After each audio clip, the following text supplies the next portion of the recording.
Bonjour, bonjour, je suis ravie de pouvoir continuer ce message avec vous.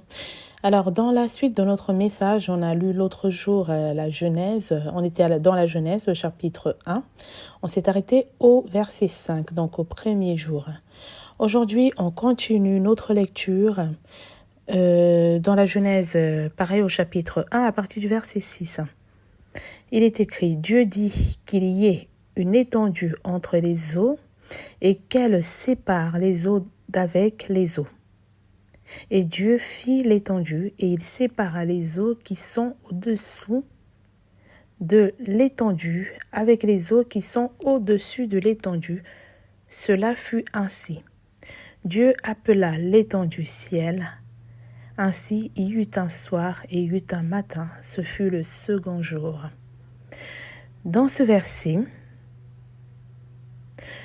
Dieu met une séparation entre tout ce qui est céleste, donc spirituel, et tout ce qui est terrestre, donc naturel.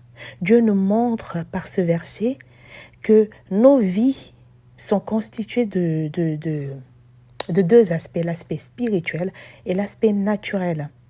Et par la suite, on lit que Dieu a d'abord nommé le ciel, c'est-à-dire qu'il a d'abord nommé les choses spirituelles. Comme on peut le dire souvent, les choses sont d'abord spirituelles avant de devenir naturelles. Dans nos vies, tout ce qui nous arrive a d'abord été fait dans le spirituel et se concrétise par la suite dans le naturel. Nous sommes d'abord des êtres spirituels avant d'être des êtres naturels. Dieu, avant de créer l'homme ou la femme, les a conçus de manière spirituelle avant de les manifester de manière naturelle. Ça veut dire que quand tu es en parallèle, on comprend que pour avoir les choses terrestres, tu dois chercher les choses spirituelles. Il y a un autre verset de la Bible qui dit « Cherchez premièrement le royaume des cieux et toutes choses vous seront données par-dessus tout. » C'est-à-dire tu dois d'abord chercher Dieu, tu dois d'abord chercher le côté spirituel, le mettre en ordre, avoir une stabilité spirituelle pour que ça se manifeste dans le naturel. Il y a un autre verset qui dit « Je souhaite que tu prospères à tout égard comme prospère l'état de ton âme. » C'est-à-dire que ton spirituel prospère, ton âme suit et ensuite, par tes actes, tes actes, dans ta manière de vivre, dans ta vie, ça suit parce que ton spirituel va bien. C'est pour t'exhorter encore une fois à d'abord te rapprocher de ton Créateur parce que lui seul est capable de te dire à quoi il t'appelle. Lui seul est capable de te montrer comment vivre ta vie.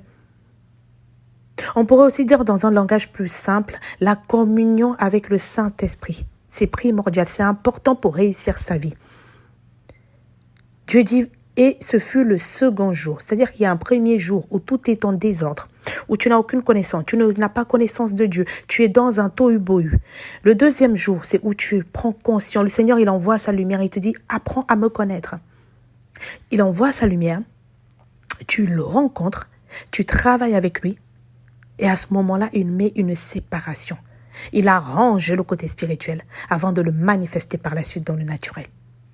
Que Dieu te bénisse. Voilà pour aujourd'hui. À très bientôt. Au revoir.